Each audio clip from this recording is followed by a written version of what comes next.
Allahu Akbar, Allahu Akbar, Allahu Akbar, Allahu Akbar, Allahu Akbar, Allahu Akbar, Allahu Akbar. If you ask me about love and wanna know about it, my answer will be it's everything about Allah, the pure love to our souls, the creator of you and me, the heavens and the whole universe, the one that made us whole and free, the guardian of his true believers. So when the time gets hard, there's no way to turn. As he promised, he will always.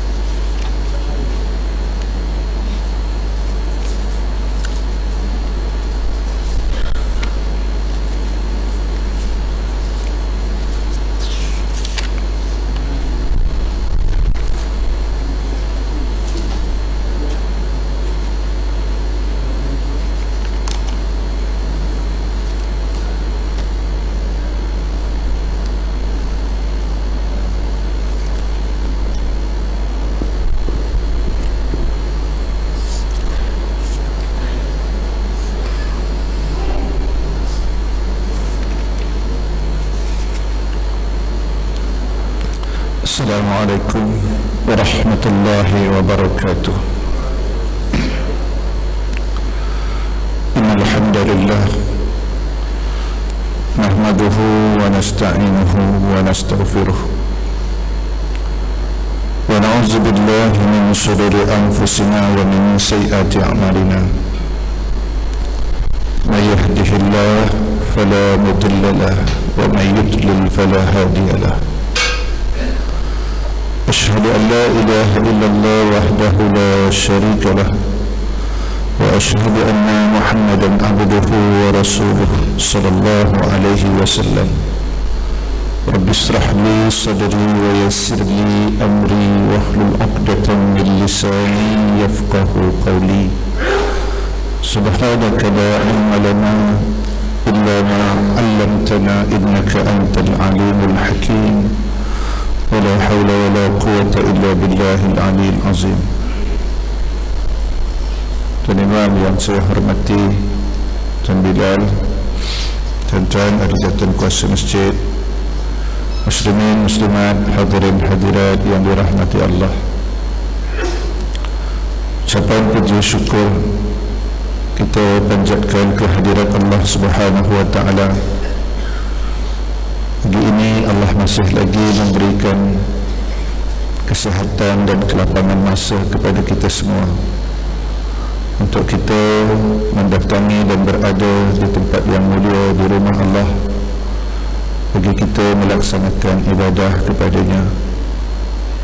Kita mengharapkan agar baki-baki umur yang ada ini Allah SWT senantiasa melembutkan sendi-sendi yang ada pada tubuh badan kita ini untuk melakukan ibadah dan pengabdian kepadanya. Samping itu kita juga mengucapkan selawat dan salam kepada junjungan Nabi Muhammad sallallahu alaihi wasallam. Allahumma salli. Hadirin hadirat yang dirahmati Allah, untuk kuliah pada pagi ini kita mulakan dengan firman Allah Subhanahu wa taala yang terdapat dalam surah Al-Fat ayat 29.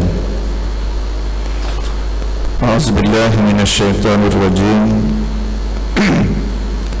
Muhammadur Rasulullah walladzina ma'ahu asyidda'u 'alal kuffar ruhama'u bainahum.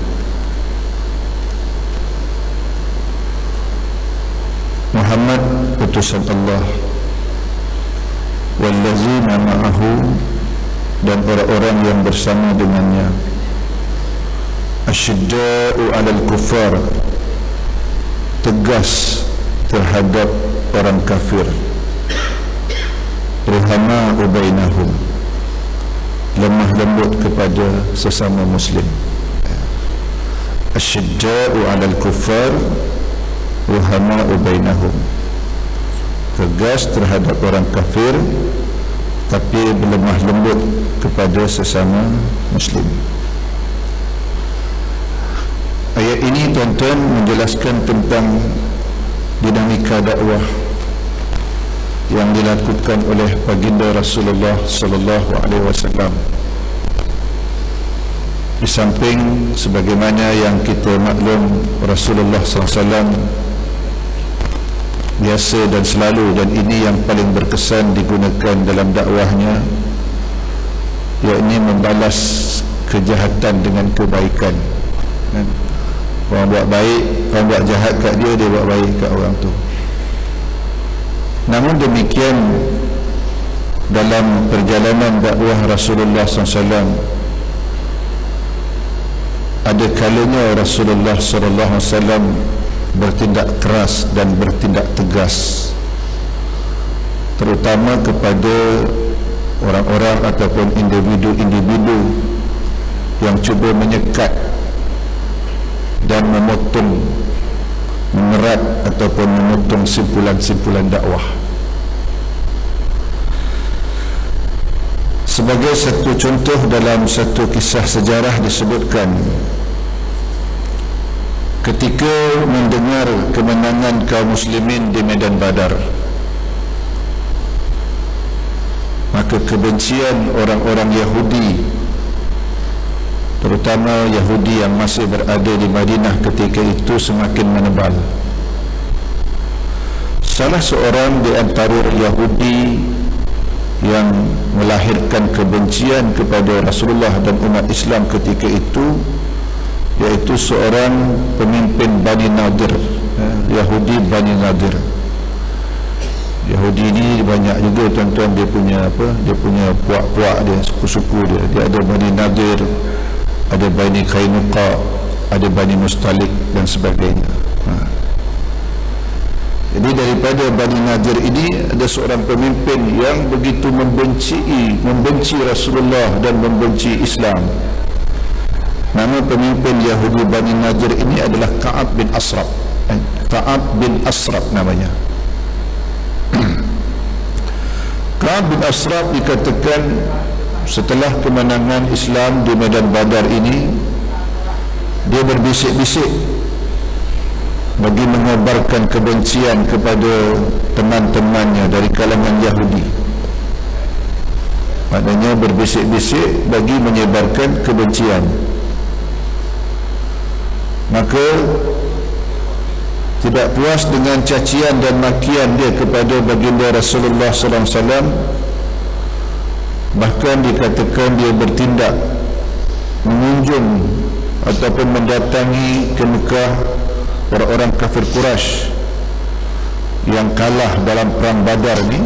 Dia datang ke Mekah, kemudian apabila sampai di Mekah, Ka'ab bin Ashraf ni mengalunkan syair-syair ratapan terhadap para korban Badar bagi tujuan untuk membangkitkan kemarahan orang-orang kafir Quraisy kepada baginda Rasulullah SAW dan umat Islam.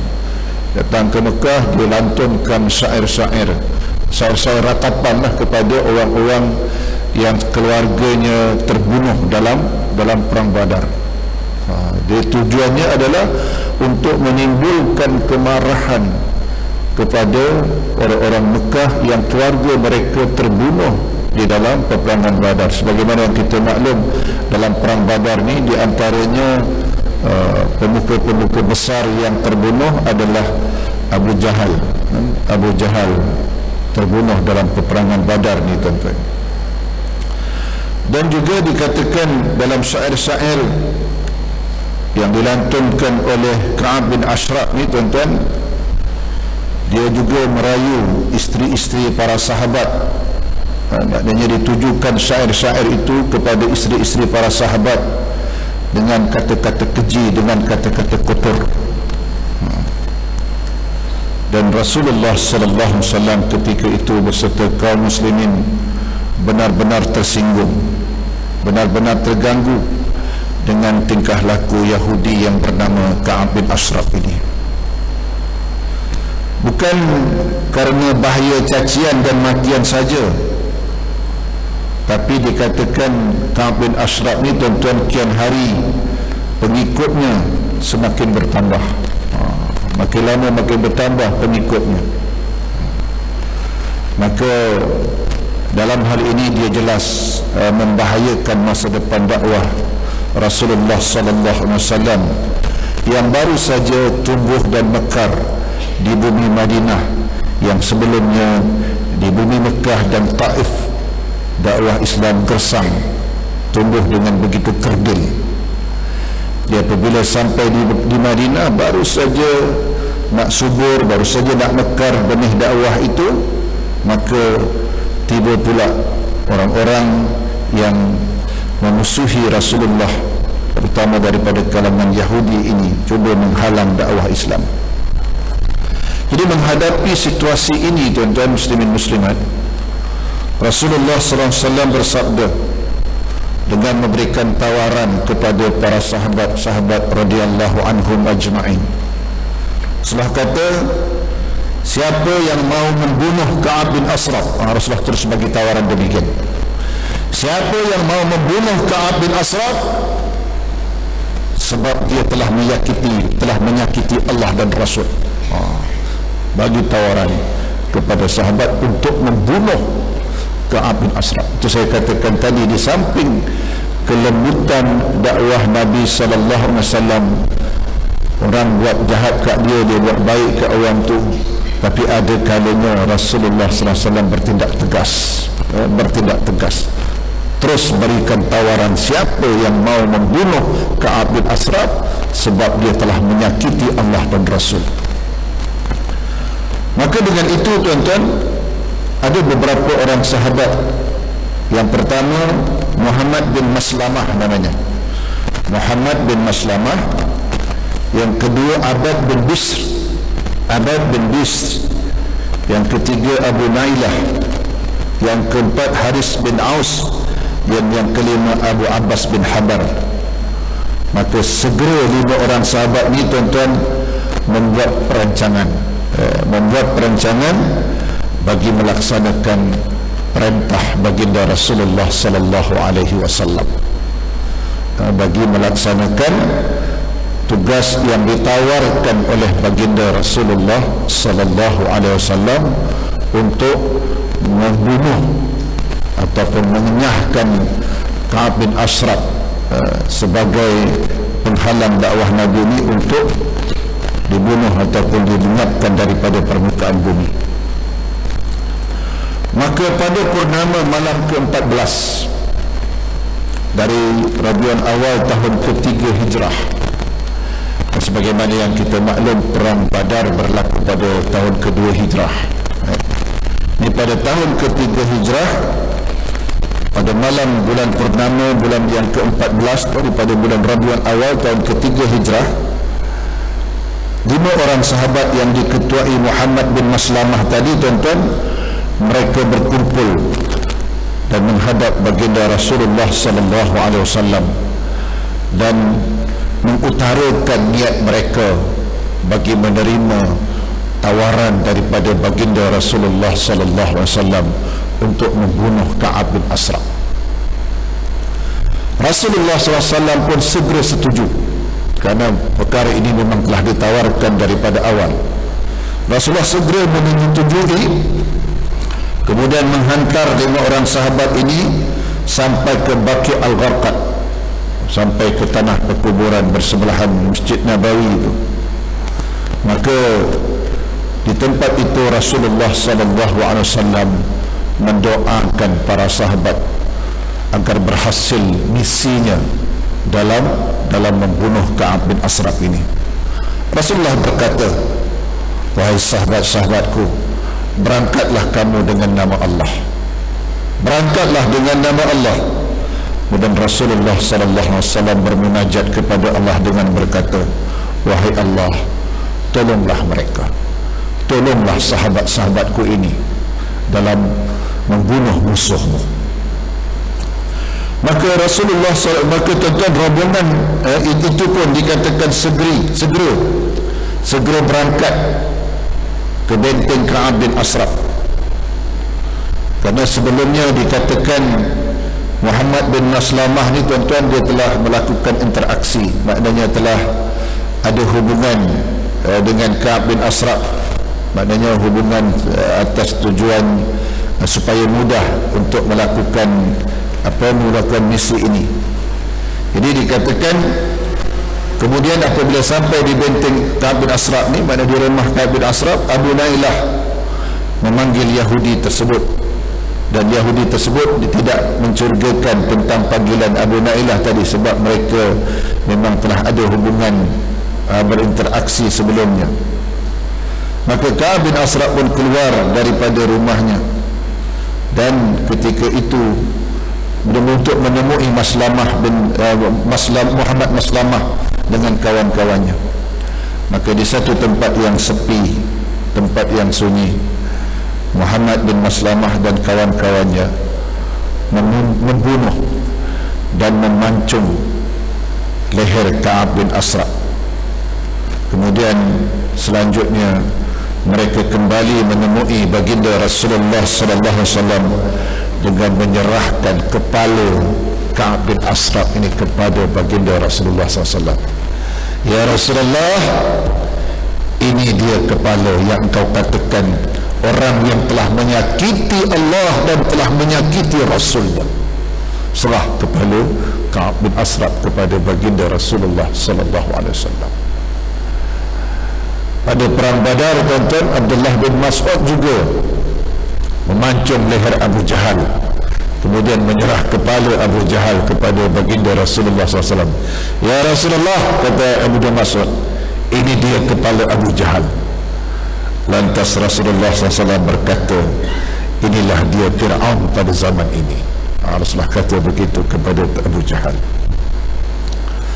Muslimin muslimat yang dirahmati Allah, maka dikatakan begitu mengetahui kematian pemimpin mereka Ka'ab bin Ashraf ini, Yahudi Bani Nadir ini, jadi dikatakan orang-orang Yahudi ketakutan ketika itu. Mereka ketakutan.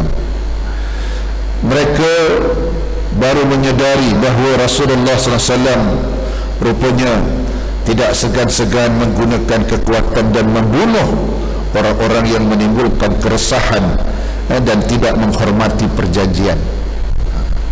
Maknanya tak segan-segan Rasulullah SAW untuk menggunakan kekuatan bagi membunuh musuh yang menyekat dakwah Islam ketika itu.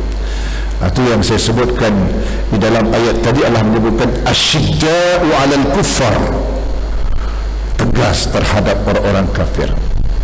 Itu dalam sebagaimana saya sebutkan dalam dinamika dakwah baginda Rasulullah SAW. Di saat ada kelembutan, ada ketegasan, dan ada ketegasan. Jadi tuan-tuan yang dirahmati Allah, maka orang-orang Yahudi tadi apabila dia mendengar berita bahawasanya pemimpin mereka Ka'ab bin Ashraf dibunuh, maka mereka dikatakan bersembunyi di benteng-benteng mereka bagaikan ular yang terburu-buru masuk ke dalam biangnya untuk bersembunyi. Mereka ketakutan. Namun dikatakan tuan-tuan, bagi setengah orang mungkin ada beranggapan tindakan para sahabat yang membunuh Ka'ab bin Ashraf ini, dia melakukan perkara kejam. Apalagi sebelumnya antara kaum muslimin dan kaum muslim muhajirin terutama dan orang-orang Yahudi terlibat dengan piagam Madinah, perjanjian kan. Dan dalam perjanjian tersebut sepatutnya orang-orang di Madinah termasuk Yahudi, mereka mesti bersama-sama dengan Rasulullah SAW dan orang Islam untuk membela Madinah daripada serangan-serangan musuh luar. Itu di antara isi perjanjian piagam Madinah ni tuan-tuan. Namun dikatakan orang-orang Yahudi ni tuan-tuan, di samping dia melanggar piagam tersebut, mereka dikatakan lebih dahulu telah mengganggu kaum muslimin. Tindakan Muhammad bin Maslamah ini tuan-tuan dikatakan wajar. Sebab apa? Sebab orang-orang Yahudi ini bukan saja dia tidak mempertahankan Madinah daripada serangan musuh-musuh luar, bahkan dikatakan mereka bersekongkol dengan musuh-musuh Islam daripada luar untuk menyerang umat Islam, menyerang Madinah. Sebagai contoh, dalam perang Ahzab, dalam perang Khandaq, mereka bersekongkol dengan Abu Sufyan untuk menyerang umat Islam dan baginda Rasulullah sallallahu alaihi wasallam. Muslimin yang dirahmati Allah, pembunuhan Ka'ab bin Ashraf ini sebenarnya telah didahului dengan pembunuhan beberapa individu yang cuba menyekat jalan dakwah Islam di Madinah, tuan-tuan. Di antaranya Salim bin Umair, seorang sahabat bernama Salim bin Umair, sebelumnya telah membunuh seorang Yahudi yang bernama Abu Afaq, yang juga Abu Afaq ini sering menghina Rasulullah SAW dan para sahabat, kan? Kemudian pada masa yang sama dikatakan Umair bin Auf ni, tuan-tuan, telah membunuh seorang wanita Yahudi yang bernama Asma binti Marwan, kan? Wanita ini juga dikatakan sering menghasut orang-orang Yahudi untuk membenci dan memusuhi baginda Rasulullah SAW dan kaum muslimin. Dan wanita Yahudi pun dibunuh. Maka ada riwayat mengatakan ketika Umair bin Auf membunuh Asma binti Marwan ni, tuan-tuan, ketika ini Asma binti Marwan sedang menyusukan anaknya. Tapi walaupun demikian, tuan-tuan, orang Islam ni dia tidak bertindak kejam seperti musuh Islam, kan? Bagaimana orang-orang Kristian apabila membunuh orang-orang Islam di Palestin, ketika mereka dapat menawan Palestin, satu ketika mereka bunuh habis. Bagaimana bangsa Tartar yang telah membunuh jutaan orang-orang Islam di Baghdad satu ketika dahulu, mereka bunuh budak-budak, mereka bunuh wanita-wanita yang tidak berdosa, orang-orang tua yang tidak berdosa.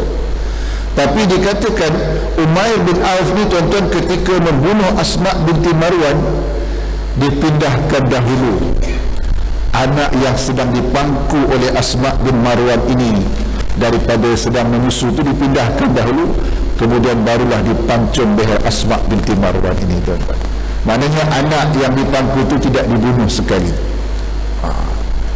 Maknanya, tuan-tuan yang dirahmati Allah, di sini masih ada lagi sifat kemanusiaan itu, masih ada, tidak seperti yang dilakukan oleh musuh-musuh Islam apabila membunuh orang Islam.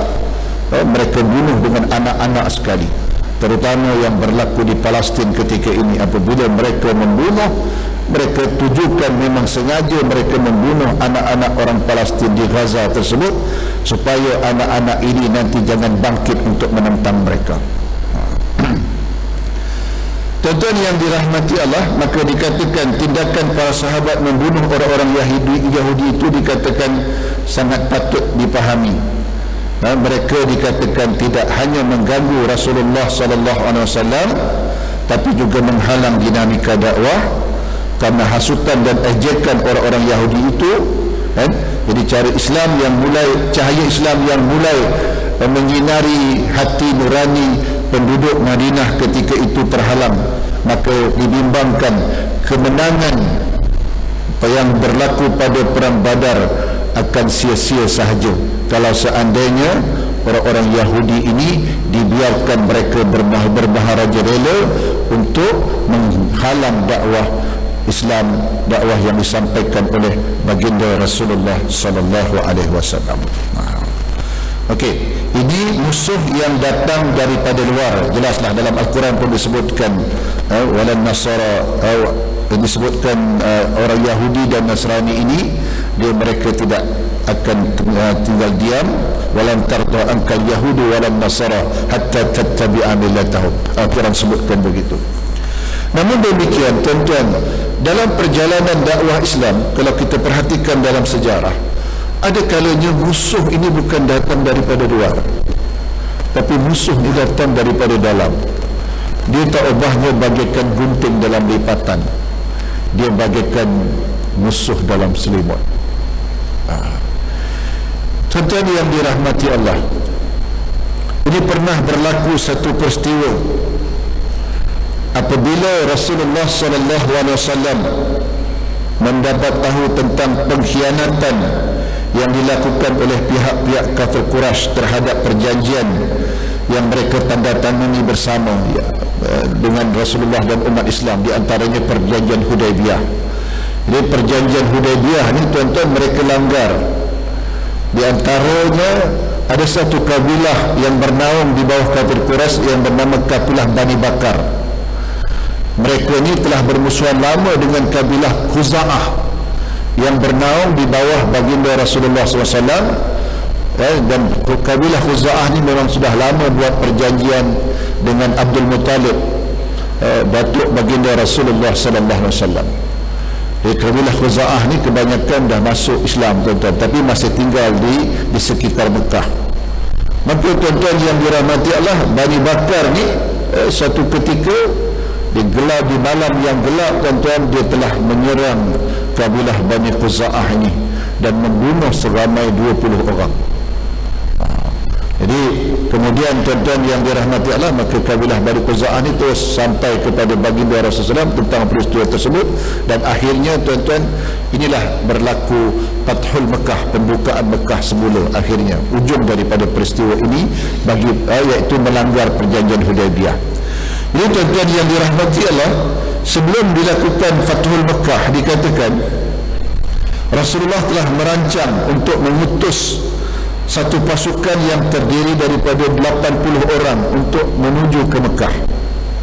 Dan tindakan yang dilakukan oleh Rasulullah SAW ini dilakukan dengan rahsia, rahsia, dan bertujuan supaya puak-puak kafir Quraisy supaya mereka tidak mengetahui kedatangan 80 orang yang diarahkan oleh baginda Rasulullah SAW ini. Dan rahsia, Rasulullah bagi tahu kepada sahabat jangan membocorkan rahsia ini.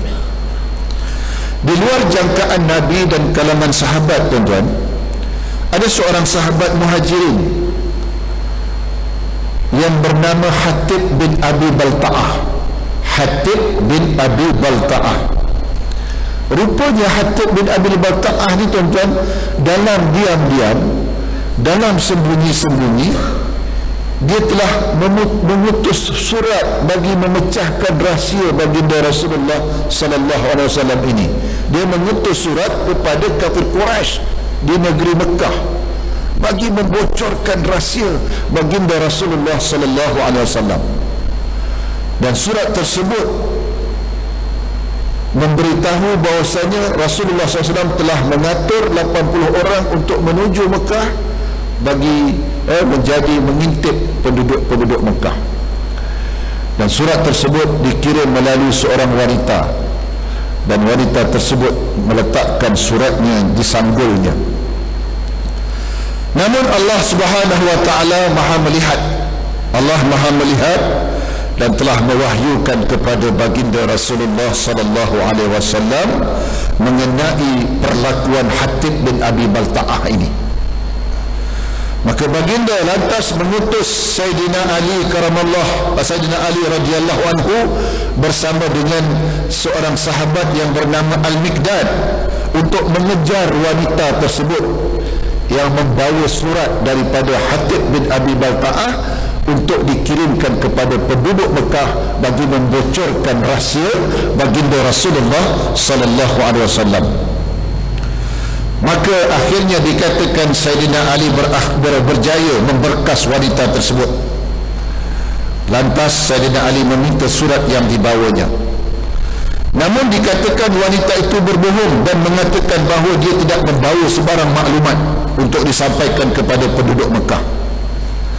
Maka Sayyidina Ali dikatakan ketika itu memeriksa haiwan tunggangan wanita tersebut, namun Sayyidina Ali tidak menemui apa-apa. Maka tindakan menyembunyikan kebenaran ini menimbulkan kemarahan kepada Sayyidina Ali dan Al-Miqdad. Maka Sayyidina Ali berkata, aku bersumpah, wallahi, kata Sayyidina Ali, Rasulullah SAW tidak pernah berbohong. Dia telah mendapat wahyu daripada Allah bahwasanya kamu telah membawa surat dan mengantarkan kepada penduduk Mekah. Kata Sayyidina Ali, wallahi, kata Sayyidina Ali, kalau kamu tidak keluarkan surat tersebut, aku akan menelanjangkan kamu.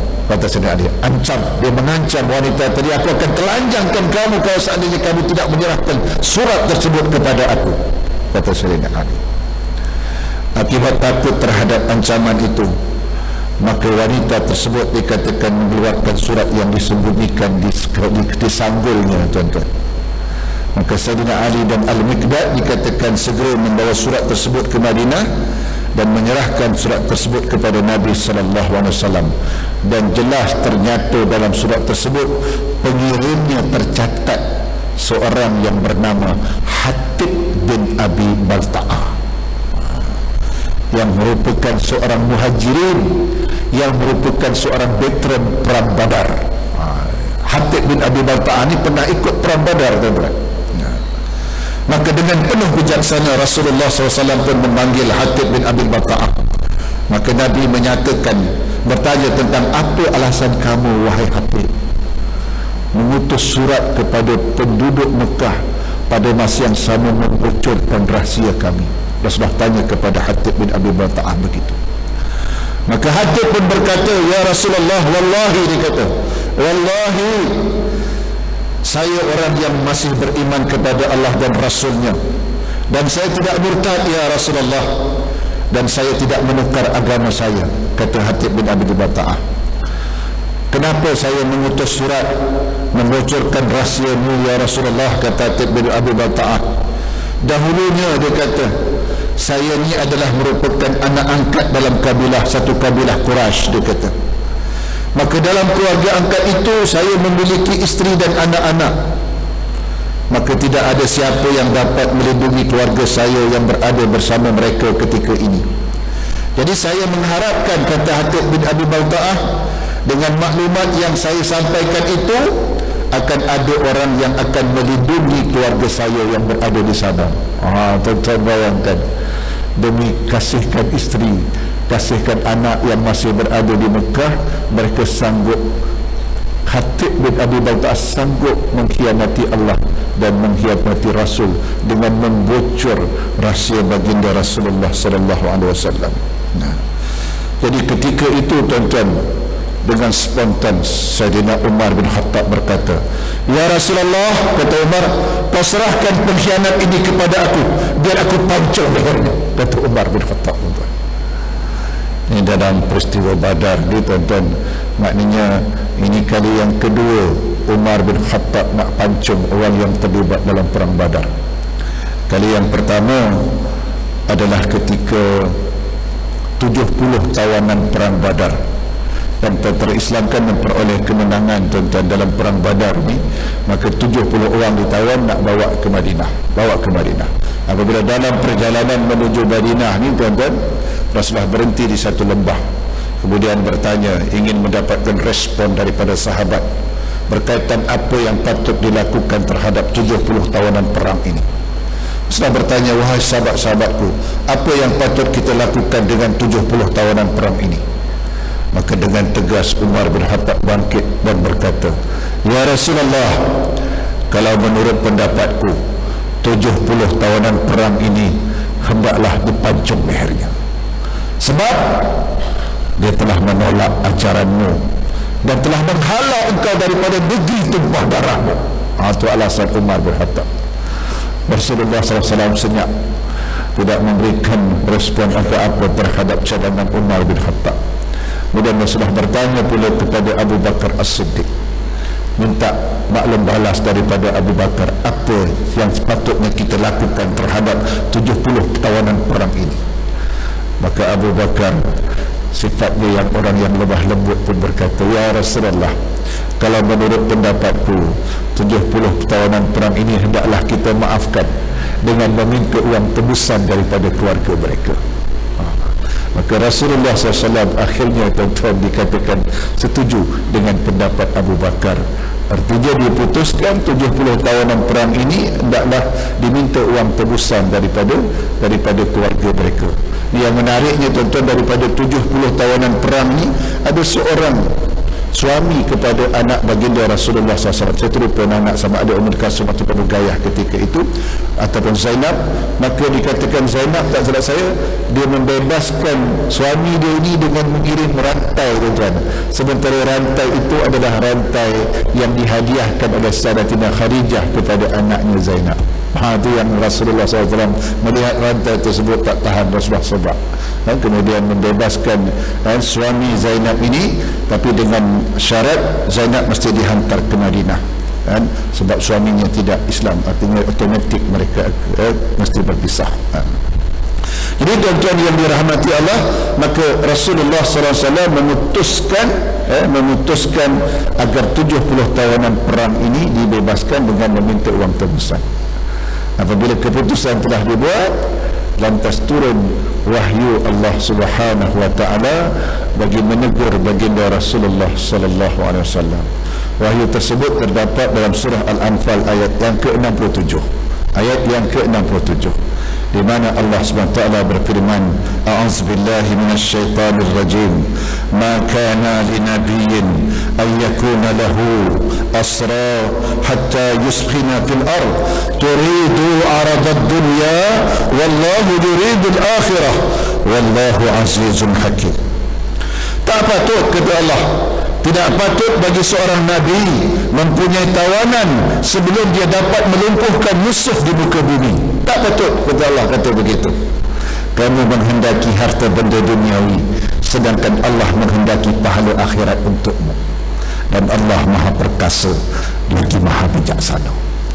Apabila turun surah Al-Anfal ayat 67 ini, tuan-tuan, Rasulullah SAW menangis. Abu Bakar pun turut serta menangis. Keputusan sudah dibuat. Allah memberikan teguran kepada Rasulullah SAW. Umar bin Khattab pun datang dan bertanya, ya Rasulullah, wahai Abu Bakar sahabatku, apa gerangan menyebabkan engkau menangis? Maka Rasulullah berkata kepada Umar, wahai Umar, berkaitan tentang 70 tawanan perang yang telah kita putuskan, sebenarnya pendapatmu lah yang benar. Artinya pendapat Umar ni tuan-tuan dibenarkan daripada 7 petala langit oleh Allah Subhanahu wa taala. Namun demikian Umar bin Khattab, tuan-tuan, dikatakan tetap tawaduk. Dia turut serta menangis bersama Rasulullah sallallahu alaihi wasallam dan Abu Bakar, walaupun pendapatnya dibenarkan oleh Allah. Kalau kita tentu akan cakap, kan aku dah kata awal-awal. Kalau kita tentu cakap macam tu. Cakap aku awal kau tak dengar. Kalau kita betul macam tu, dalam musyawarah apa pun, kita pun kadang-kadang apabila perkara yang dah diputuskan tu, dia kemukakan pendapat yang berlainan daripada orang ramai, pendapat dia yang betul. Dia akan cakap macam tu lah. Aku dah kata awal-awal dah. Tapi Umar bin Khattab, tuan-tuan, inilah sifat yang patut kita contoh, akhlak sahabat ni, tuan-tuan. Walaupun pendapatnya dibenarkan oleh Allah, dia tetap tawadhu, menangis bersama baginda Rasulullah sallallahu alaihi wasallam. Saya katakan tadi, ini kali yang kedua di mana Umar bin Khattab terlibat untuk membunuh, memancung orang-orang yang berterlibat dengan Badar ni, tuan-tuan. Yang tadi saya katakan dia minta agar Hatib bin Abi Balta'ah diserahkan kepadanya untuk dipancung lehernya karena dia telah mengkhianati Allah dan telah mengkhianati Rasul.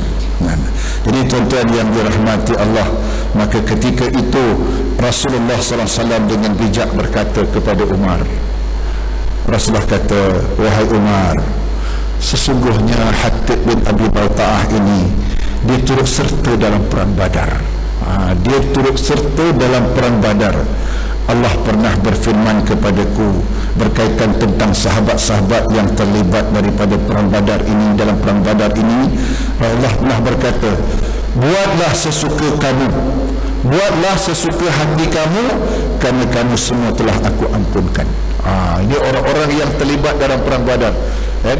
Hatib bin Abi Balta'ah ni pernah ikut serta dalam perang Badar. Jadi Umar nak pancung leher dia sebab dia telah mengkhianati Allah dan Rasul. Dia Rasulullah kata, wahai Umar, Bukankah Allah telah berfirman kepada orang-orang yang terlibat dalam perang Badar ini, buatlah sesuka hati kamu kerana kamu semua telah aku ampunkan. Jadi kenyataan Nabi ini membuat Umar bin Khattab tertunduk dan menangis sambil berkata, Allah dan Rasulnya lah yang lebih mengetahui. Jadi tuan-tuan, kenapa dikatakan orang-orang yang terlibat dalam perang Badar ni dosanya diampunkan? Sebab perang Badar ni tuan-tuan, sebagaimana yang kita maklum, dia adalah perang penentuan sebenarnya. Jumlah yang sedikit 313 orang melawan tentera kafir Quraisy yang jumlahnya 1000 orang. Dalam peperangan ini Rasulullah SAW pernah berdoa. Dalam munajatnya Rasulullah berkata, wahai Allah, kalau seandainya kau kalahkan kumpulan yang sedikit ini, niscaya engkau tidak disembah lagi di atas permukaan bumi ini. Jadi nak menunjukkan betapa besarnya jasa sahabat-sahabat yang terlibat dalam perang Badar ini. Jadi tuan-tuan yang dirahmati Allah, demikianlah maksud Hatib bin Abi Balta'ah ini. Dia membocorkan rahsia dengan harapan pemberitahuannya itu dapat membalas jasa orang-orang kafir Quraisy yang pernah berbuat baik kepada dia. Pada masa yang sama untuk nak jaga isteri dan anak dia yang masih berada bersama dengan orang-orang kafir Quraisy di Mekah. Jadi dengan keadaan ini tuan-tuan, dikatakan walaupun demikian perbuatan ini dianggap sebagai bentuk pengkhianatan, dianggap sebagai bentuk pengkhianatan dan dikatakan memberi walak kesetiaan terhadap orang kafir kerana kepentingan duniawi, kerana kepentingan isteri dan anak-anak. Dia sanggup mengkhianati Allah dan Rasul dan memberi walak kepada orang kafir Quraisy. Jadi tuan-tuan, kisah Hatib bin Abi Balta'ah ini menyebabkan turunnya firman Allah, wahyu Allah yang menjelaskan peristiwa tersebut untuk diabadikan sebagai rujukan kita. Allah turunkan dalam surah Al-Mumtahanah ayat yang pertama. Ini mengisahkan tentang peristiwa Hatib bin Abi Balta'ah ini tuan-tuan, di mana Allah menyebutkan, ya ayyuhallazina amanu la tattakhizu aduwwi wa aduwwakum awliya tulquna ilaihim bil mawaddah wa qad kafaru bima ja'akum minal haqq yukhrijuna ar-rasul wa iyyakum an tu'minu billahi rabbikum, sehingga akhir ayat. Panjang ayat ini tuan-tuan. Wahai orang-orang yang beriman, jangan kamu ambil musuhku dan musuh kamu jadi penolong. Inilah kata, jangan kamu ambil musuhku dan musuhmu menjadi wali, menjadi penolong. Yang kamu temui mereka dengan kecintaan, maknanya hantar surat kepada mereka supaya membocorkan rahsia Nabi dan bagi tahu kepada mereka agar supaya mereka bersiap sedia kerana Rasul akan datang untuk menyerang. Itu tuan-tuan, itu disebutkan makna kecintaan tadi. Dia padahal sungguh mereka telah kafir terhadap kepada apa yang telah datang kepada kamu dari kebenaran.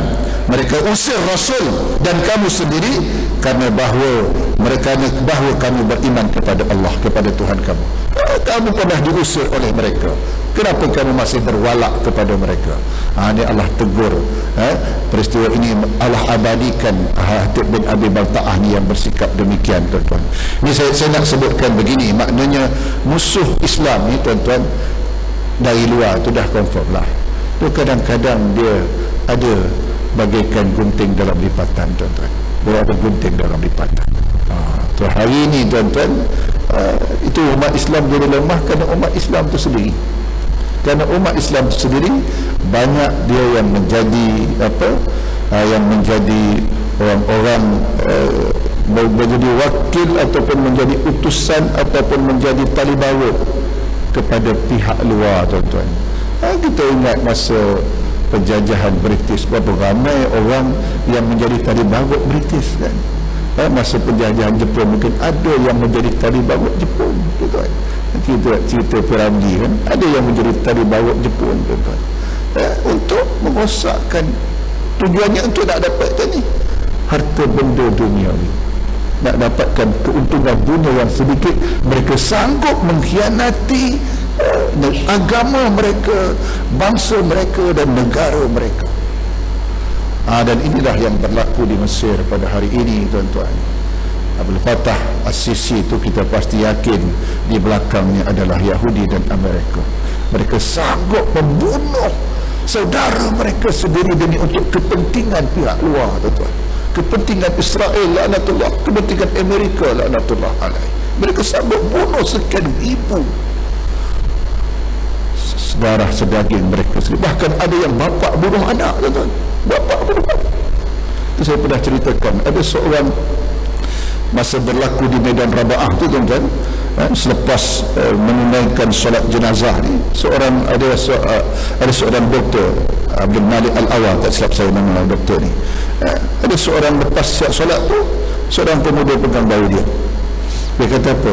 Tuan, dia kata, salah satu di antara jenazah yang kita solatkan ini, dia kata adalah ayah adalah abang kandung saya sendiri. Dan yang membunuhnya, dia kata, adalah ayah kandung saya. Ayah kandung saya yang merupakan seorang askar yang berpangkat di tentera Mesir. Yang bunuh bapa dia sendiri, tuan. Anak dia membela Mursi, bapa dia membela Abdul Fattah As-Sisi, tuan. Bapa dia bunuh anak dia. Apa kata pemuda tu? Ke mana saya patut pergi dan apa yang patut saya lakukan, tuan? Maka Dr. Malik Al-Awal kata, aku hanya mampu berkata, bersabarlah kamu atas syahidnya abangmu dan atas kesyaitanan serta kedurjanaan ayahmu. Dia kata macam tu. Sabar je lah, dia kata. Abangmu syahid dan bapa kamu tu syaitan, dia kata. Jadi tuan-tuan, begitu tuan-tuan, sampai begitu sekali tuan-tuan, untuk nak menangkan pihak musuh, mereka sanggup bunuh anak sendiri. Ini yang berlaku, tuan. Okey, saya rasa itu saja sebagai renungan pada pagi ini, tuan-tuan. Mudah-mudahan aspek sejarah yang saya kemukakan tadi dia boleh kita khadam dan boleh jadikan panduan dalam kehidupan kita. Tangguh dengan tasbih kafarah dan suratul Asr. Subhanakallahumma wa bihamdika asyhadu an la ilaha illa anta astaghfiruka wa atubu ilaik. Bismillahirrahmanirrahim. Wal asri innal insana lafi khusr illa allazina amanu wa amilus salihat wa tawassaw bil haqq wa tawassaw bis sabr. Wabillahi taufiq wal hidayah. Assalamualaikum warahmatullahi wabarakatuh.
so far